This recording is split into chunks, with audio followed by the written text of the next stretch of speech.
Can I just say, first of all, welcome to another episode of the AFC South Fan Battle Podcast.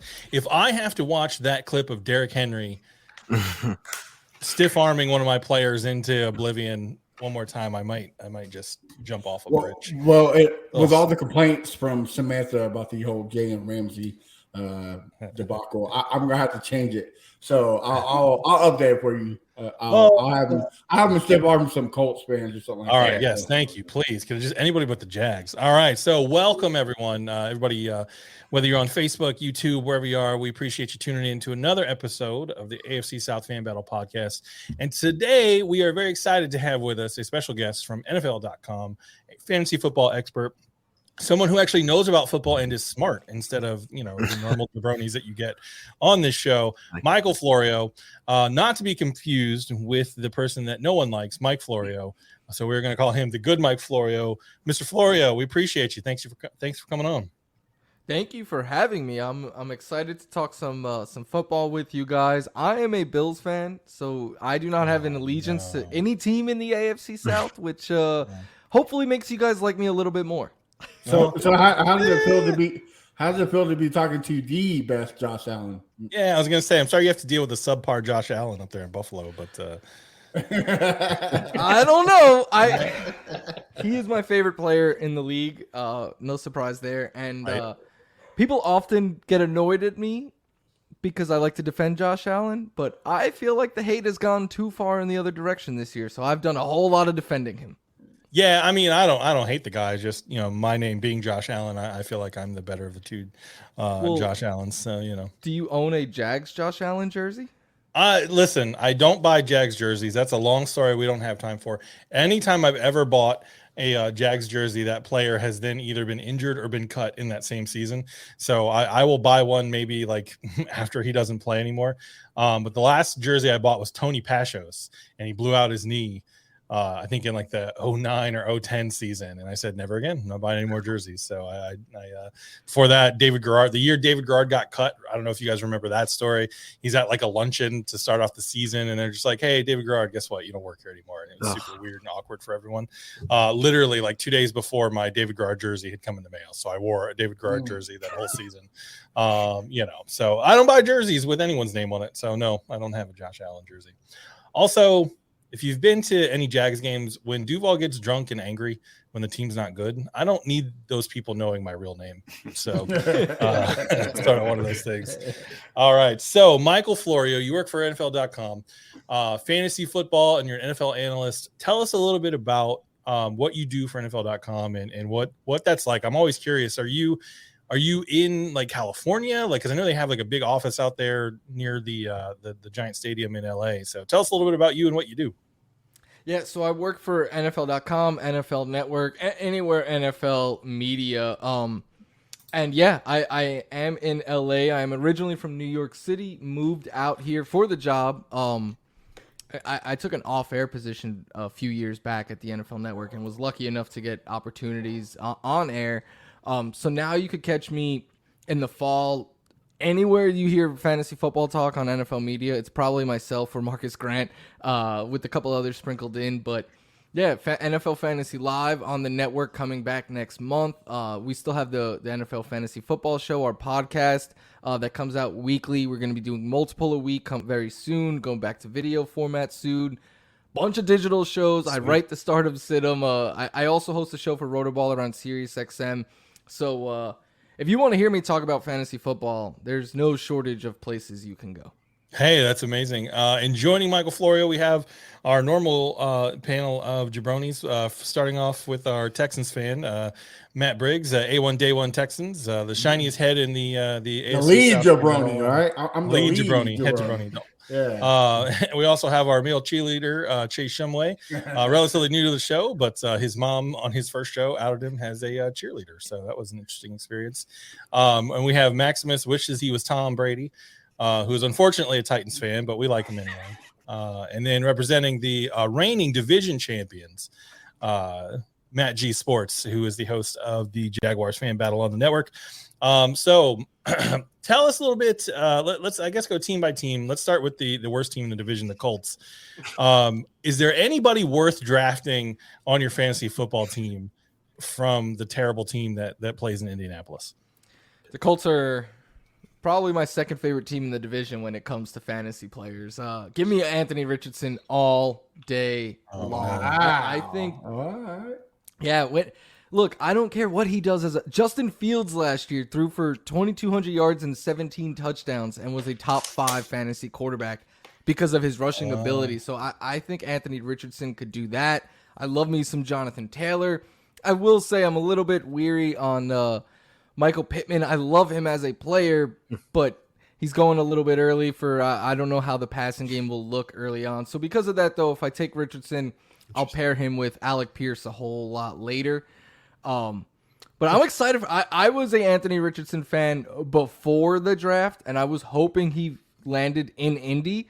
So when that happened, I'm very excited to watch him play this year. Yeah, and that's perplexing to me because as a Gator fan, I don't get it. I saw him play, and I don't understand what people are excited about. But you're not the only one who feels that way. I think, Chase, you feel similarly, right? You excited about the upside that Richardson brings. Absolutely. I mean, look at when he was here at Lucas Oil Stadium, he's a freak of an athlete. It's like when Jim Irsay was on Pat McAfee's show, I'm like, he's going to have to play. The only way he can get better is if he plays. So I think he starts week 1 over Gardner. Really? He's better than Minshew already, in my opinion. Well, yeah, I think from an athletic standpoint, probably the question is he? Because that shotgun and Gatorade bottles, it's Minshew all day. Like there's nobody better than Gardner. Oh, Minshew, I miss him. I guess I should ask you, Chase, how does it feel being in the AFC South when you guys are nowhere even close to the South? When I was in high school, when all this stuff was going down, and middle school, I'm like, hang on, like we were in the AFC East before they made this division. We were always playing Tom Brady twice, playing Dan Marino. Like, how are we even? We're not even. They need to redo the divisions the right way. Well, you got lucky and you had to play the worst division, so you got blessed, all right? We, on the other hand, got screwed. We had Peyton Manning and he destroyed the AFC South. We got screwed and had Peyton Manning. AFC South. Yeah. I just want to take a quick moment to point out that the last time that the Colts won a Super Bowl, the iPhone wasn't even a thing. That's just how long that's been. So before that comes up, before anyone says something about the Colts have won a Super Bowl, no other teams in the division have, I just want to say that was pre-iPhone. So just stop, Colts fans. All right, so that's interesting. I think a lot of people feel that way. So let's go to the second worst team in the division, old shiny heads, Texans. As much as I wish that were the case, that's not true, Matthew. So people are very big on CJ Stroud. I jokingly say I don't understand why, because he went to Ohio State and those quarterbacks never pan out in the league. But I think it's almost undeniable at this point. I don't see a way in which CJ Stroud does not start week 1. I can't imagine a scenario that makes any sense. So how do you feel? Where would you draft CJ Stroud if you were drafting him for your fantasy team? He's purely a late round dart throw. Someone that I would take if I'm playing in like a best ball or 2 quarterback format, but in your regular home league where you start 1 quarterback, I don't think you even need to draft him. I could see him going undrafted. That being said, though, I do think there's some upside here. It's just a matter of which CJ Stroud are we going to get. And that's purely as a runner. As a passer, I think CJ Stroud was the safest bet of every quarterback coming into this draft class. I think he is safer than Young and Richardson. I think the other two have higher ceilings than he does. Right. But as a pure pocket passer, there is not a throw he cannot make. The placement, I've started diving into drafts the last 3 years or so, heavily. He is the best placement passer that I have scouted coming into the NFL. So I'm really excited about that. But for fantasy, we need numbers, right? And I don't know how much numbers the Texans offense led by a rookie quarterback is going to put up this year. So the only way I could see CJ Stroud being really fantasy relevant is if he runs more like he did against Georgia, which was really the only game in college he decided to run. Yeah, he doesn't have that same sort of dual threat capability that Richardson does in terms of throwing. Richardson's almost the opposite, right? He's going to run and he's effective at doing that. But the question is he going to be an NFL, a successful passer in the NFL where Stroud is everybody's pretty sure that eventually he'll put up numbers in the air. But the question is, while he gets his feet under him, is he going to be able to put up any numbers running? All right, who else? I like Damian Pierce, even though he cheats, and I think he puts Crisco on his jersey, especially during that Jags game that they played here in Jacksonville. I think there's no way a normal human being can break tackles the way that man does. Obviously, they got Damian Pierce. Is there anybody else? Like, what's your outlook in general, I guess, on the Texans as far as fantasy football goes? It's a lot of like flyer types. Like I like Nico Collins a lot. I think the third-year wide receiver could potentially break out. I've been picking him to lead this team in touchdowns for years now, and maybe this is finally the year he's going. Third time's the charm, Mike. Third time's the charm. Yeah. I thought his rookie year for sure he would do so, and nope. But I think someone who's being slept on right now is Dalton Schultz. Like, yes, that's what. He is not okay. He's not going to be Travis Kelce or anything like that, but he doesn't have to be. He's getting drafted as like the tight end 14 right now, and I'm like, he's probably going to lead this team in receiving. I think that's what he was brought in to be that safety blanket, the target over the middle, the short, quick option for C.J. Stroud. You talk about the placement; he just has to get the ball into his hands, and then Schultz could do some damage after the catch. I think he can have a similar production-wise to what he's been doing in Dallas, just because of volume alone there in Houston. But you're the Houston expert. They have so many wide receivers right now. Outside of Nico Collins, right? Yeah, you just don't know what's going to happen. None of them have been standing out. Tank Dell.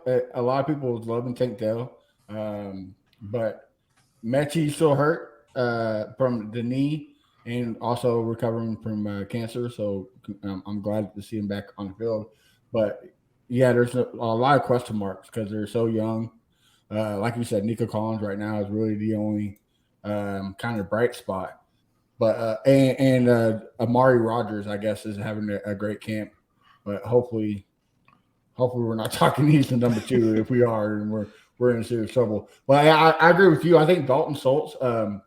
Any tight end in the Mike Shanahan type offense that Bobby Sloak is going to be running is going to be catching touchdowns and yardage. So I honestly think Dalton Schultz will be top 10 tight end in this year because of the offense. So I have to agree with you. Love it. Sweet. Yeah. So, all right. Now moving on to the team that I hate the most in the world, literally the football team that I cannot stand. The Tennessee Titans. Obviously, Derrick Henry, I'll ask your thoughts on Derrick Henry. Some people say that he's not going to have a big year, that he's over and done with because he's getting up there in age. But obviously, your thoughts on Derrick Henry, and then is anybody else worth a hill of beans on the Titans from a fantasy perspective? Obviously, like not as human beings. But. I, for years in fantasy football, have been the low guy on Derrick Henry because I was like, he doesn't catch enough passes. Like, yes, I understand he can run for 2,000 yards and 20 touchdowns. But if his rushing numbers at all take a hit, where's that production going to come when you're paying for top 3 pick? So I was always the one kind of fading him. Now he's going as the RB9. Barely as a second-round pick. Sometimes you even get him in the 3rd round. Sign me up all day because I get it. 29 years old, 1,900 carries in his career. I went and, NFL Research Department also helped in this. We went and we looked at the running backs who've had those numbers, 29 or older and at least 1,900 career carries, who have then gone on to still put up like RB1 production. And there's some great names. Like all-time greats. But Derrick Henry himself is an all-time great, and Derrick Henry has the fewest amount of touches of any of those running backs. So I think he can once again be a top 10 running back. That's not even me bringing up the fact that last year he had a career-high targets, catches, and receiving yards while earning a career-high yards per route ran. If Derrick Henry can give us anywhere close to Derrick Henry production on the ground, plus it's like a happy learn to putt moment and he can start catching passes, forget about it. Yeah, I'm surprised to hear that he has the lowest out of that sort of group that you talked about there, because it seems like 3 out of every 4 plays they're just handing the ball to Derrick Henry, and a lot of times rightfully so, right? Like I can't I can't count on two hands the amount of times that he has just run the Jaguars into the ground single-handedly. So. The caveat is this is in history, so a lot of it is like Barry Sanders, Curtis Martin, Tiki Barber, but the recent ones are like AP, LaShawn McCoy. The only difference is like McCoy's was a little bit more in the passing game, whereas Henry is just a bulldozer. Henry does seem like the type who is very much, he seems almost Tom Brady-esque in terms of the way he trains in the off season, and he's very meticulous about like staying in shape and like, taking care of his body. So we'll see. It'll be interesting. I hope he has, I don't wish him not having success. I just hope that his success doesn't help his team win, right? Like, I don't care if he rushes for 3,000 yards. If the Titans go, 4-13 and he has 3,000 yards, then good for him. Congrats, Derrick Henry, right? So, is there anybody else though? Like people, obviously it looks more and more every day like Ryan Tannehill is going to be the starter, right? And Ryan Tannehill is okay. Like but he doesn't seem like obviously he's not a fantasy football quarterback that I think anybody would get excited to have on their roster. You got Cheeseburger Burks, who, I've seen a lot of Titans fans posting shirtless pictures of him as though that's supposed to prove that he is, going to be better this year. But I don't know. I can't think of anybody, and I am obviously not a fantasy football expert, but I can't think of any other players that I'm excited to draft onto a fantasy football team from the Titans. But I'd love to hear your thoughts. The only other one is Chigakonkwo, the tight end. I'll take him over because I think him and Trey Burks. I'm not saying he's better than Trey Burks, but I think they have similar skill sets. And the thing is, to be a fantasy relevant tight end, you got to average like 9 points a week. To be a receiver that you want to use each week, we're talking about you want to get like 12, 13 more than that. So the bar is a lot higher to be a wide receiver that you use each week, which is why I haven't drafted really much of Treylon Burks anywhere. I like Burks as a player. I think he gets a little overhyped in the comparisons to A.J. Brown. Look, nothing against Trey Burks. There's one A.J. Brown.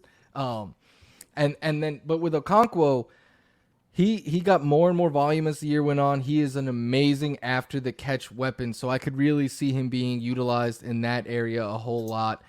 But, and I'm sorry to say this to you Titan fans listening, I think the range of outcomes for the Titans is that they are one of the worst offenses in football this year. I could see them quickly deciding to pull the plug on Tannehill and seeing what they have in Will Levis. And I wasn't a huge supporter of his coming out of college. So, and by the way, they're saying Malik Willis is outplaying him right now. And if that is true, that is a scary sight. Well, wouldn't you hope that Malik Willis is outplaying him though, with having a year, how many years is Willis what, second or third year in the league? I forget when he was drafted. You would hope he plays a little better than a rookie. But the problem is that where they drafted Will Levis is going to sort of demand him to be better than probably what he is, right? It's a mess over there in Tennessee, and I'll just be honest, I love to see it. It makes my heart happy every time I see the dysfunction that they have going on over there. All right, so now let's get to the one team that everybody cares about, right? The one good team in the division, the defending division champions, led by Sir Trevor Lawrence, the first of his name, soon to be NFL MVP. So that I think is a good question, right? Because fans of the AFC South teams have gone back and forth ever since the end of this past season. Everybody who's not a Jags fan says that Lawrence is overhyped. Obviously, Jags fans disagree. From a fantasy football standpoint, what's your take on Trevor Lawrence? I love Trevor Lawrence, and I'm not saying anything groundbreaking here. I loved him since he's been in college. And for fantasy purposes, I think that he is one of the top 8 quarterbacks, and my strategy this year is to leave my drafts preferably with one of the top 8. So I actually have because he goes 8th, I have a decent amount of Trevor Lawrence already. And I'm not telling you he's going to be the MVP because that's going to be Josh Allen, but our Josh Allen, not your guys' Josh Allen. But I have been very vocal saying that I think Trevor Lawrence will be an MVP candidate this year, like a finalist. Like I think at NFL honors, he could be one of the names that we are talking about as one of the candidates. And the whole reason is, one, throw away his rookie year. Like, no one has ever been put in a worse situation before than he was in. 2, with Doug Peterson as the year went on, he looked more and more comfortable, and clearly was a good pocket passing quarterback. Got the most out of his weapons there. Then you add in a Calvin Ridley, who I think for fantasy purposes brings league winning upside. He is someone that I am targeting heavy as a wide receiver 2 right now. But then for fantasy purposes, I think Trevor Lawrence is underrated as a runner. Yeah, he's never going to give you the numbers that like a Lamar Jackson is going to, but he could give you 400-500 rushing yards, potentially, maybe a little bit less, maybe 300 to 400 is more in fair, but he's going to give you like 5+ rushing touchdowns. And that was what I loved about him coming out of college for fantasy was I watched every single snap of his, and I was in college, and I was like, this kid is amazing near the goal line at selling the fake handoff and just rolling out. And he's also pretty big himself, so if he just wants to lower his shoulder and go, he can do so. So the Jags I know they're getting hyped up, and I'm one of the people that is hyping them all up because I'm very excited about what that offense could be the second year with this Lawrence and Peterson connection. Yeah, I think what's weird is Trevor Lawrence is deceptively not large looking on TV. And then the first time I saw him at like training camp at a practice, I was like, oh my God, he's massive. Like, you know, he's just a big, tall, you know, he doesn't look that way. He looks very sort of like thin and spindly on TV. He doesn't look like he's sturdy, which was one of the weird, like I had no data to back it up. But when we drafted the guy, I'm like, I don't know, man. Like he looks like his legs could break easy. But when you see him in person, he doesn't look that way at all. So Evan Ingram, I'm curious. Everyone is hyping up. What's the name of Matt Briggs? What's the name of that tight end that you guys signed? Yeah, Schultz. Everyone is hyping up Dalton Schultz and saying that he's instantly the best tight end in the division. What are your thoughts on Evan Ingram versus Dalton Schultz from a fantasy perspective? I have Evan Ingram ranked higher. So for me at tight end, I think there's a big 7, and Evan Ingram is my tight end 8. So I think right after the elites at the position, and the elites being, you know, you have Kelsey, you have Mark Andrews, Waller, Pitts, Goddard, TJ Hawkinson. You could put that group in any order you want, but after you get through those 7, I think there is a fall off at the position. But the reason I have Evan Ingram 8 is, one, I believe in his talent. Like I've always thought, going back to his days with the Giants, that he's a capable tight end. He just wasn't in offenses that were able to take advantage of that. But when it comes to tight ends at that late in the draft, like I have Ingram, David Njoku's one I like a lot, and then I have Dalton Schultz because you want volume. And I think Schultz volume right now is safer to project than Evan Ingram just because there's a lot of mouths to feed in Jacksonville. But at the same point in time, I think they'll have longer drives. I think they'll score more. And typically when teams score more, you see the tight end getting involved in that, especially in the red zone. So Evan Ingram got hot at the end of last year and won a lot of people leagues. And while I think he might be inconsistent some weeks, ultimately, I just feel much better about the Jaguars offense and the Texans. No offense to Dalton Schultz. He's just a rookie quarterback, not as much pieces around him. So because of that, I'm going to go with the guy in the better offense. All right. And just quickly, then I want to let these guys ask you some questions. Calvin Ridley, in general, do you think he still has it? Do you think he's I think he's going to have a good year. What that means in terms of his performance this year versus previous years, I don't know, but I think he's still a good wide receiver, but I'm curious to know your thoughts. I love Calvin Ridley. He is one of my guys for this year. I've and I've been in on him since they traded for him last year. I was like, this kid with Trevor Lawrence next year is going to be amazing.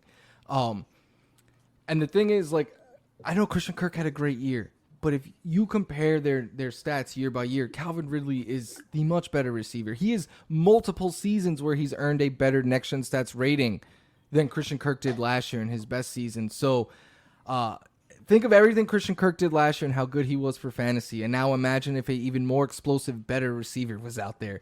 And for the people saying the suspension thing, and I know Deshaun Watson struggling last year really scared people off with suspensions. To me, there's a big difference when you're coming in the final 6 weeks of a season and an offense that has been beat up and wasn't designed for you. Then if you missed all, to me, I'm treating last year like he missed it due to injury or something like that, except for he's not actually hurt.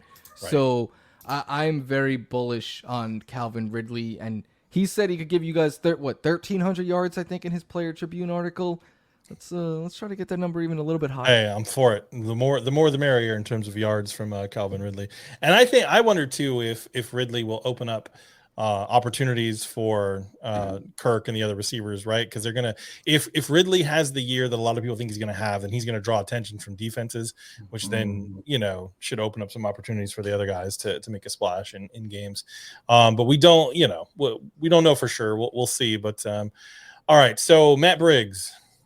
What questions do you have for Mr. Florio? Well, before I ask my question, I will ask a question from the group. Cody Blankenship. He said, Bills fan, have you ever go through a table? Not yet. So I have made this promise, though. I told everyone at the start of last season I had picked the Bills to win the Super Bowl. And I said, if they do, I will jump through a table on camera on our show. There you go. And the Bills didn't come through last season, so right now you could schedule it like late February of 2024. You'll see me jump through a table. All right. Well, here's my question. You're in a movie, cars exploding, explosions everywhere, and you have like a walk off, like a music behind you. What song is playing? That's pressure. That's harder than a football question, Matt. That is the hardest question I'm going to be asked all day. I always know, like, for walk-up, like, if I was I played baseball my whole life, like, The Spins by Mac Miller would be my walk-up song, but that is not a good song for that scenario. Yeah. That's a great question. I truly do not have an I will have one for you, but off the top of my head, I cannot. I'm a big hip-hop guy. Maybe some Biggie or Jay-Z or something like that I could see. I know if you're from Tennessee, it'd probably be dueling banjos. But I'm not a country guy. Can you confirm, Max? Can you tell us? That it's not far off, man. No. All right. So since I'm making fun of him, all right, Max. Go ahead and pick Mr. Florio's brain. All right. I got two questions. One. I think a lot of people are underrating the Titans defense. I use them a lot of times as my pickup defense. I don't carry two defenses on my fantasy squad. So when I need another defense, usually I just go and find another defense that I can just plug in immediately. And they're usually on the waiver wire, and they usually produce decently as far as the points go. But with Harold Landry back this year, creating that much more sacks, that much more turnovers, do you think that maybe they're a little underrated? And if we do sign DeAndre Hopkins, does that make another fantasy player? Yes, it definitely would. And for the defense, I don't. You guys lost a lot of talent from last season, so I could see them. Look, Mike Vrabel. That's the thing. I say it's in the realm of possibility for this Titans team to be struggling pretty badly, but Mike Vrabel always gets the most out of his team. So I would not be surprised at all if the Titans end up being a really useful fantasy defense. I just pulled up their schedule. They get the Saints week 1. Typically, what I like to do with my defense is find one that I really like the matchup in week 1, and then, like you said, you kind of stream after that. I don't know if that's my I haven't fully dove into the week 1 schedules yet, but I don't know if that would be my favorite matchup, but it's certainly one that's in play because Derek Carr, we know, can implode at a moment's notice. And then for DeAndre Hopkins, I'm really hoping that he plays opposite of this guy right here. But if he's signed with the Titans, yeah, he's 100% fantasy relevant. And I was reminded today, though, of the long line of receivers who have gone to Tennessee for their careers to kind of end. and I do not want that to happen to D-Hop. So how would you feel, though? How do you think D-Hop would be in that offense? Honestly, I think DeAndre would break that streak. I think that's why I want him signed, I think, the most, is because I want to stop that streak of having great receivers come here and then just stop. There's a long list. Randy Moss, Andre. I forgot. I truly forgot Andre Johnson was a Titan. It goes all the way back to Swaim. Yeah. Yeah. I was a big Julio guy when he went to you guys that year. I thought him and AJ Brown were just going to be electric. And Same. Yeah, I mean, you can add AJ Brown to that list too. Trade him away for Peanut. Yeah. That guy's a pretty good wide receiver. Why don't the Titans try to sign him? Oh wait, previous GM problems. right? Just pouring you salt have- on the wound. Did you have another question, Max? I forget if you said you did. Or is that... No, that was it, man. That's what I had. Sweet. You All guys right. are right now the favorites to get D-Hop last I saw. Yes, Yeah, we are the yeah. Vegas favorites. Yep.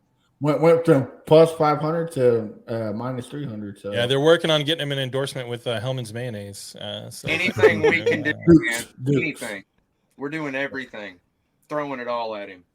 Yeah, I'm a Dukes man myself, but it is what it is. So, all right, Mr. Shumway. All right. Well, I'm glad we finally got a rookie quarterback. It's been years. We needed to get out of the veteran mindset with Phillip Rivers, Carson Wentz. Thank you for letting Frank Reich go. But if the Colts this year tank again or win only like 4 or 5 games, this fan base will go crazy. Do you think Chris Ballard's job is on the line? I don't think it should be, because I think a season like that should kind of be the expectation when you're it's not like you're going into a season, because I was talking about this earlier today on our podcast, the fantasy football show. Every quarterback the Colts have taken in the first round since Peyton Luck has played the entire season. The difference is Andrew Luck was the best prospect. We said, Trevor Lawrence was the best since Andrew Luck. He clears all of these guys, Andrew Luck. So he was able to come in and make you guys competitive right away. Anthony Richardson is the exact opposite. You're hoping that Richardson can get you guys to those heights. And but he's raw. Like, I love the coach hiring that you guys brought in. I think it's the perfect pairing. I think you want to see this through for 2 or 3 seasons. See if you can get Richardson to take that next step. Because Bills fan here, Josh Allen was pretty brutal his rookie year. Outside of throwing the ball deep and running, he didn't do a whole lot well. Yeah, there were people calling for him to not start the next. Like, there was crazy people saying that, like, oh, we've made a terrible mistake here. And yeah, I remember that. Sorry. There was people after year 2 saying that, and those are people who didn't watch, because Allen took a lot of steps. He was still raw and inconsistent. Took a lot of steps, and that's what I want to see out of Anthony Richardson, right? Like, I don't want to see him play like Andrew Luck right away, because I know he can't, and that shouldn't be the expectation. The expectation should be this is a season where we are going to give this kid as much snaps and as much time to learn as possible. And yeah, maybe if he has a Malik Willis type showing where you're like, this guy can't even read a defense, and I keep throwing fun at Malik Willis. I was a huge supporter of his. I thought he was worth the gamble.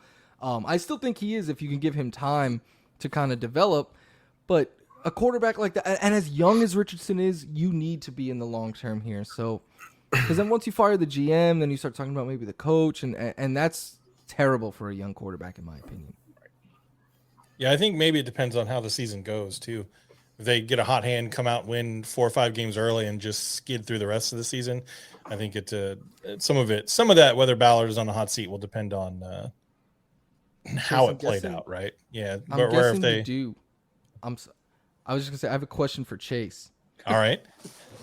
I'm guessing you do, because I remember where I was. Do you remember where you were the day Andrew Luck retired? Yes, I do. In the corner crying. Actually, you're gonna make Chase cry, Michael. I was on my National Guard orders that day. We were actually getting ready to get on a C-130 and get ready to jump out of a plane, and then my phone starts blowing up, and then it's like, Shumway, you see your phone? Like, what do you mean? Andrew Luck's retired. He's like, bull crap. And there goes my phone. I'm like, you got it. And I was actually supposed to, they were going to let me off a drill early that day to act, because I got tickets to go to that game. I'm like, I don't know if I would have been one of those fans booing or not. Yeah, I don't know. That was tough. I don't remember where I was, but I remember checking the spelling of all the Twitter handles very carefully when I saw the news, because I didn't believe it. I was like, no way. I was like, there's no way. So I was like, oh, is this one of those, like, where there's an L instead of an I in somebody's name, and just everybody's getting bamboozled. But yeah, it was crazy. There was an article that came out either last year or the year before that really sort of had an in-depth interview with him Oh, it was and like great. why he decided to retire. And honestly, I can't blame him. Like, all the money in the world, he's looking at all the injuries people were having. He was going through so much physical pain, and then he just realized that, like, there's just no, he would have a better life overall by not playing anymore than continuing to play. It's like, all right, man. Yeah, Zach Kiefer had a good 6-episode podcast on that. Yeah, it's crazy. But all right. Since we brought up Luck, I have a question for you. Right. Would you put Andrew Luck in the Hall of Fame with his numbers? I don't. Or even in the Colts Ring of Honor? Colts Ring of Honor, yes. NFL Hall of Fame, no. Because he played, I just pulled it up right now. So 6 seasons? Yeah, I mean, his numbers, it's crazy. Because like, if you compare them to quarterbacks from like 10 years earlier, like he meets their career numbers. But I think Ring of Honor for sure. I mean, you guys already have that second place AFC banner up. Might as well take it home. Look, you're fitting in perfect, Mike. Oh, man. Perfect. Yeah, I don't think he's a Hall of Famer. He's very good. Obviously, very excellent. But I just think his short career is what's going to hurt him. Especially when you start looking at the numbers from like Patrick Mahomes and Josh Allen, these guys that are going to play for a long time. His numbers look good for the amount of time he played, but overall, it's going to sort of pale in comparison to some of those other guys. Yeah. All right, so saving the best for last once again, I'm going to give Matt G Sports, our Jaguars fan, the honor of asking you the last couple of questions here. All right, Matt. All right, buckle up. So I think with the combination of Doug Peterson, we have some continuity there going into second year in the same offense.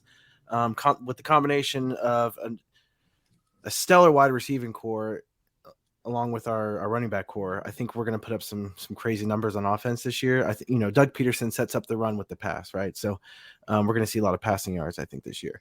With that being said, fantasylife.com, I don't know, maybe you frequent it, but they had put out an article where they went over fantasy's best wide receiver duos for this upcoming year. And they listed off some duos that they think has the potential to produce 2 or multiple top 24 wide receivers as far as PPR goes.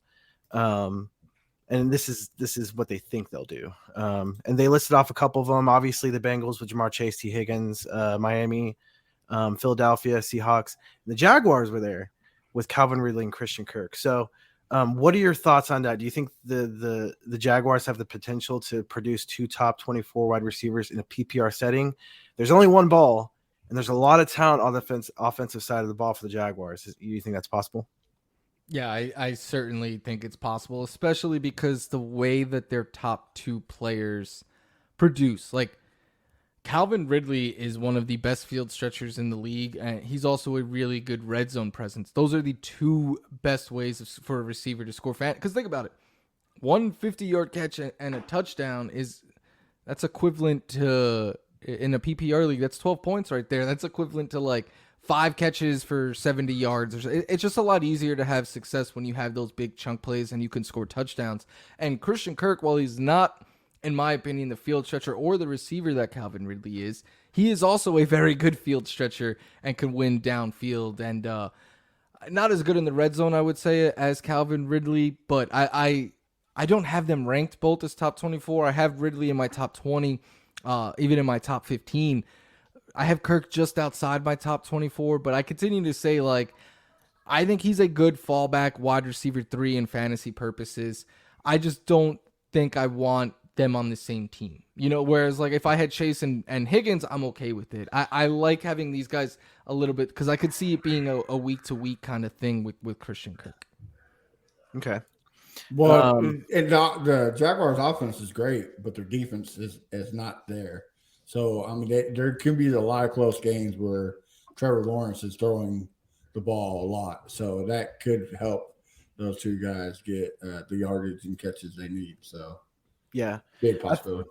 I think the way the draft went and the way the teams have set up their teams, I think this next year teams are winning with the offense. The years of winning championships with defenses, in my opinion, it's long gone. But then my second question, my second question is on the scale of worst moves of all time in the NFL history, trading away AJ Brown Where does that fall? Pretty high. Max. Pretty high. I mean, you get rid of him the next year he's playing in the Super Bowl. Arguably should have won a Super Bowl. Like, I don't want to take shots here, but No, So- you're good, man. Just so- go ahead that's and one say that they it. want It's back. the truth. Real, It's the real truth. quick, real quick. Now knowing now that we know now, which one was worse, Hopkins or AJ Brown? what, like getting rid of them? Yeah, Yeah, which trade was worse? AJ AJ Brown. Brown. Yeah. AJ Brown Yeah. because he was younger and Yeah. and all he wanted was to get paid, and like every other receiver that was his age and was eligible to get money got around the same amount of money that he ultimately signed for with Philly. And what I think the NFL has proven to us in the last couple of years is that wide receivers are no one's as important as a quarterback, but wide receivers are not far behind that. And you see it happen yearly where a team goes out and gets a young quarterback, a big new piece.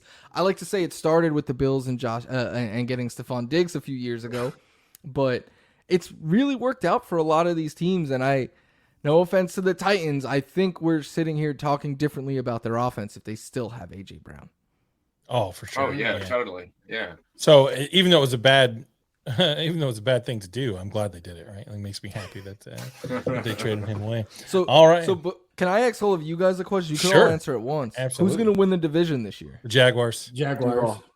hands down. America's County, Jacksonville Jaguars. Yeah, America's team, the Jacksonville Jaguars, not those bums London's up in Dallas. team. Yeah. Hey. Yeah. Daytona Yeah. International Speedway. I think Maximus is the only one that thinks that the Titans is going to win. Everybody else, Probably. I think Chase is agreed with us. It's the Jags. I mean, It's the Jags. I hate, Bills I hate and to Jags say play this. in London. They play 2 games, do they not? Who? Yeah. No, but the Bills and Jags Oh, get yeah. one. Yeah, I in was gonna say London. it's be Josh Allen Bowl 2, and hopefully it won't be a 9-3 score. Hopefully it'll be Which I'm not trying to make it look. You guys kicked our ass that game, but for this one, I'm seeing people say it's an advantage for the Bills, and I don't understand how. I don't think so. Yeah. You guys are already going to be in London for a week, adjusted to the time, and while it's a Bills home game, let's be honest, it's going to be a Jags home game. Yeah. Yep. I mean, I think it's I don't know. So we've talked to some UK fans over there. And let me just say, I know you work for the league and their website, so I'm not expecting you to go too far in the commentary here. But from what we have been told by people on the ground there, the level of following the Jaguars have in London is different than the league paints it, right? So they're like, yeah, people will just sort of like they'll root for any team that shows up, but which I get, like, it's kind of like when Premier League teams come to the United States, right? There's a lot of people that just like soccer and they'll go watch it regardless of who's playing. I do think it's an advantage for the Jags. They've done it every year. They've been over there, so they're in a rhythm. They know what to do. They know how to be successful and be prepared. And they're going to have, like you said, they're going to have been there for 2 weeks. And I think, since we know that is technically, as far as the schedule is concerned, a Bills home game, I think it's an advantage for the Jags because they don't have to go to Buffalo and play in Buffalo, right? Like you're not going, whether it's a Jags home game or not, you're not going to have 70,000 Bills fans screaming their head off because they're just not that many people are going to make the flight. There'll be some Bills fans there. I'm sure they'll be a little bit loud. But it's not going to be the same environment it would be if that game was played in Buffalo. How much of an advantage is it? Who knows, right? Like, we'll see. But I think it does give a slight advantage to the Jags. And as far as their chances this year, I think that's the measurement of success. Your first goal should be to win the division and get in the playoffs. Your secondary goal, if you can't achieve that, is just get in the playoffs. I think anything less than that for the Jaguars this year is a failure, right? It's a step backwards, and so we'll see what happens. But we appreciate your time, Michael Florio. Definitely have enjoyed your insights. What's the best way, your preferred way for people to consume more of your content if they want it? Where would you prefer them to go? Twitter, it's kind of the one-stop shop where I post, because I do a lot for NFL, but I also do some stuff elsewhere like Rotoball or SiriusXM, so you kind of could keep up to date with everything over on Twitter, and right there you see the handle on the screen. Thank you for that. At Michael F. Florio. I tell people the F is for fantasy. It's really not, but hey, it works. So All right. Well, we appreciate you. All right. So we'll just sort of bounce everybody out here. So we'll start with Maximus.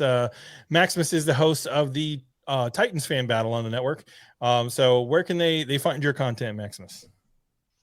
You can find me on Twitter and on Facebook and on TikTok. All right. Chase, where can people find you if they want more from you?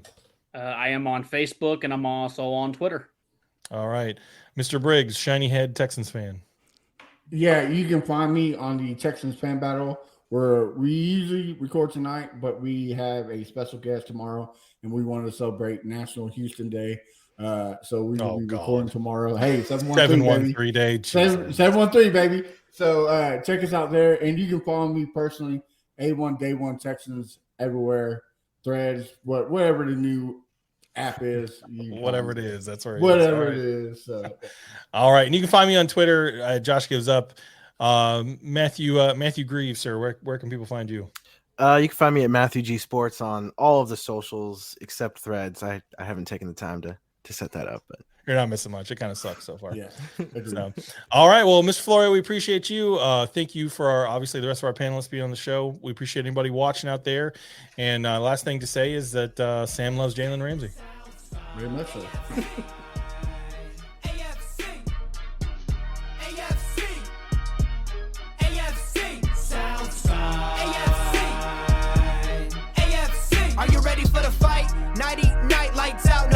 About to be the clash of the Titans. Strike like a lightning bolt. You feel the ground pounding, that might be the coast. Quick like a joke, like to hit when provoked. Don't you doubt that, that's a Jaguar